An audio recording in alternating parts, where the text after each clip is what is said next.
Hello all, Sal Dog Piper here with you on Wednesday. I failed yesterday. About the time I was going to make a video for day 2 of pipe week, I got called out.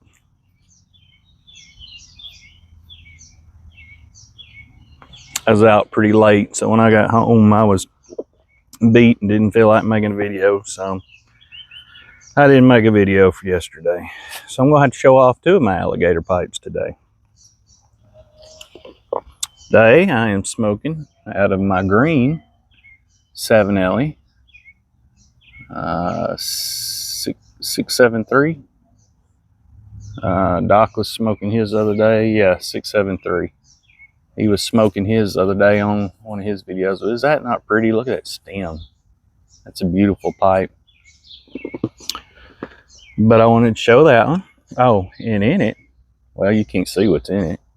Some of my rotation blend now. One of my favorite blends is Piper X1X blend. I love it. It's kind of expensive to make, but I really like it.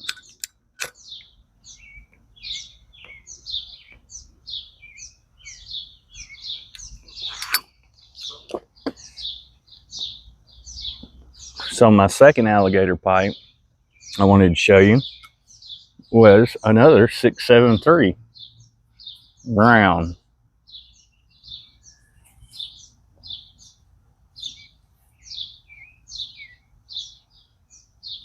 Now it was an old pipe. This green one I bought new, but this one was an old one from an estate sale off of eBay. I'm not sure how old it is because it does not have the alligator printed on the stem. So I'd have to try to research that, but I'm not quite sure on that. Yeah, a lot of y'all showing off some awesome pipes this week. They're great. One thing about the X1X blend though, I've noticed that you need to let it dry just a little bit.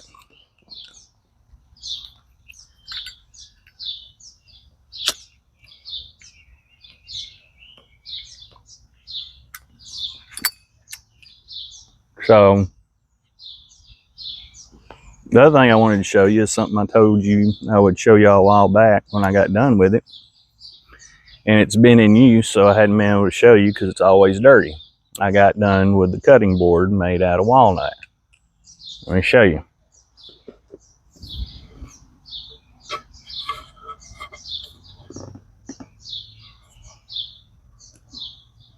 So originally this board was warped, and I got on YouTube and learned how to make a jig to unwarp a board with a planer.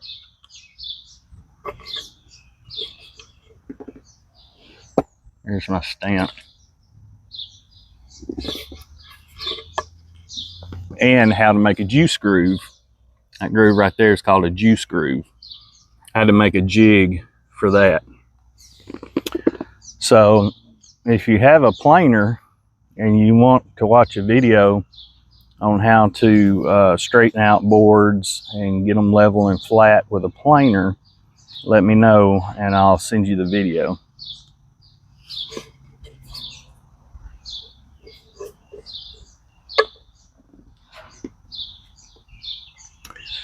Something else I was fixing to tell you. Slips my mind. So what I got called out on was an arson last night. Group of 4 people, 3 juveniles and 1, well, what we consider adult. When he turns 18, he goes to big boy jail at 18. The others went to the what we call the D home, basically kiddie jail. They don't do anything with them at the kiddie jail at all. It's very frustrating. But they went to a park and went into the bathroom area of the park and destroyed the inside of it. They ripped down all the toilet paper rolls off the stalls. They ripped down the hand towel things off the walls. They busted all the mirrors. They tore up all the sinks. They tore up some toilets, glass and debris everywhere. And then, mosquitoes are bad.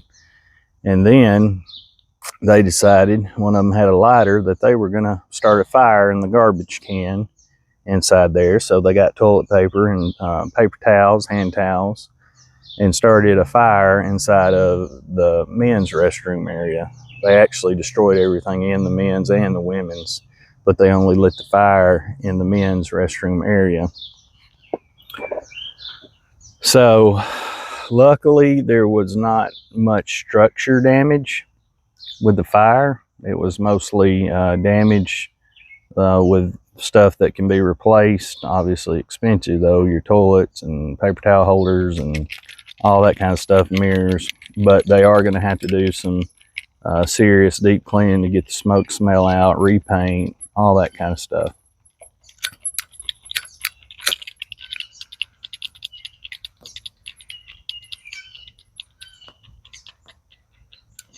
And these idiots did it while football practice was going on. So when the smoke come billowing out of the bathroom, they all tore off running. Tons of witnesses, tons. Gave good descriptions, and officers got in the area, started canvassing the area, and an officer found them walking down the road. What I can't believe is they didn't run, but they did not. They stayed.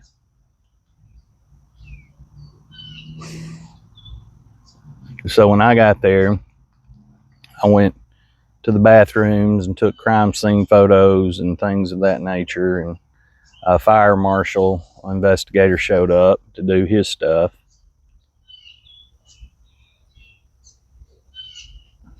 And then I went a couple streets over where they had the juveniles and one adult detained. I read them all their rights and started talking to them. And of course, you only get half truths. You never get the full truth out of anybody. You know, one told me a little bit of the story, and then he lied about something else. And then I had one juvenile actually tell me the whole story and was truthful about all of it. Everybody else just told half truths. But I wound up charging them all with arson in the second degree, which is a felony. And I'm waiting on an estimate. It was a city park. I'm waiting on an estimate from Parks and Rec on what it's going to cost to replace and clean up and all that kind of stuff. And then they're going to get charged with what's called criminal mischief. But we have 3 degrees of criminal mischief, first, second, and third. And it depends on the money amount, depends on which degree it is. It'll either be second degree or first degree. It won't be third.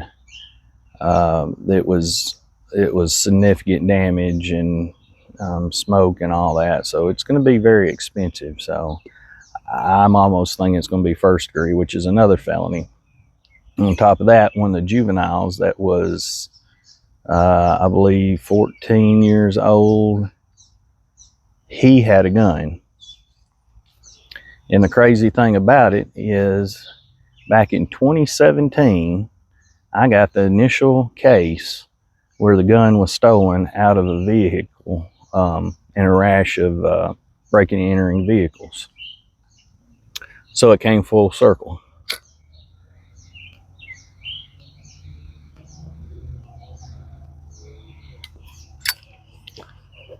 The juvenile that had the gun, he didn't get charged with receiving stolen property because it's probably changed hands so much over the years.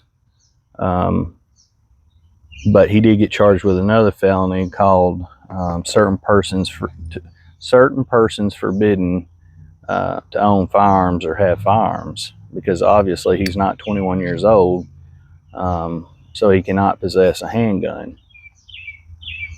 So that's another felony.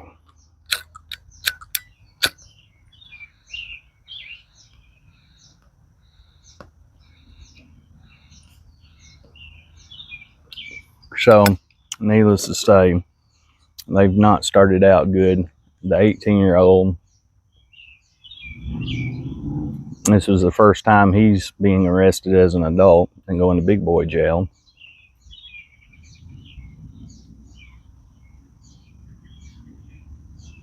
I got a hearing tomorrow on 2 of the juveniles to see if they're going to continue to hold them or not at kitty jail.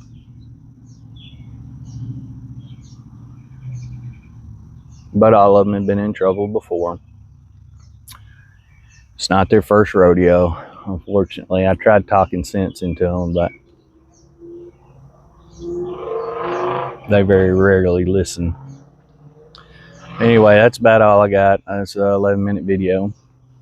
I decided to sit outside today and shoot this video. Y'all can see the garden back there and probably the shepherd. She has been in the garden. I caught her a while ago right before I got on this video eating a cucumber off the vine. And my wife is going to stroke out, so I'm fixing to have to put the invisible fence back around the garden. I had taken it down when we built the new beds and just ran it behind the garden on the fence, but I'm going to have to put it back around the garden so to keep them out getting in the vegetables and stuff. It's partially my wife's fault because she does feed them vegetables from time to time while she's cutting them up and cooking them.